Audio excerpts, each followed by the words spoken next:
Sunday marks the vaccination deadline for those serving in both the Navy and the Marine Corps. But according to the latest numbers, the Marines have the lowest vaccination rate amongst all branches of the military, with as many as 10,000 active members still not fully vaccinated. I spoke with an attorney specializing in military law about what the consequences will be. I know the science behind it. I know how the vaccine was developed. I'm confident in it.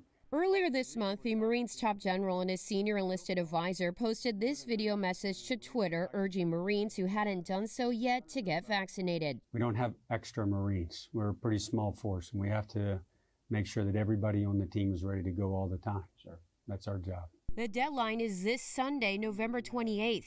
According to the latest official numbers, 94% of Marines will be fully vaccinated by then, but for the remaining 6%, it's too late to begin or complete the regimen. That's about 10,000 Marines. The issue is, does the Secretary of Defense have the authority to order military members to take a vaccine? Jeffrey Meeks is a retired Marine Corps lieutenant colonel as well as an attorney specializing in military law.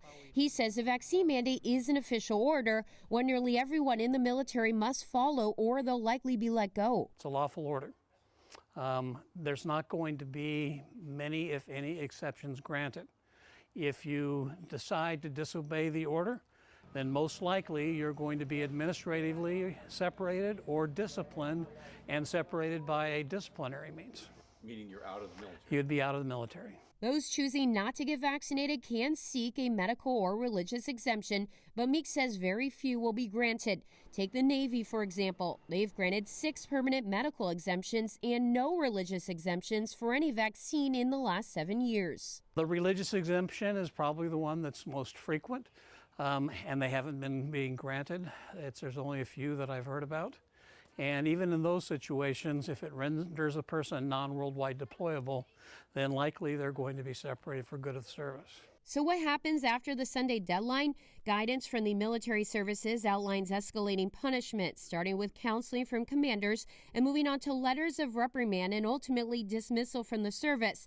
Last week, Navy Secretary Carlos Del Toro said, quote, "We will be addressing each case on a case-by-case basis is what we're going to be doing. We're just not going to kick them all out on the day of the deadline itself." I would suspect there's going to be people that are at the sticking point and have to decide, which way am I going to go? And there's some people that are going to be separated.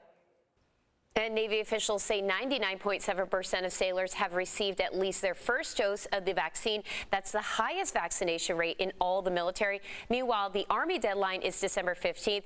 The Air Force deadline was earlier this month.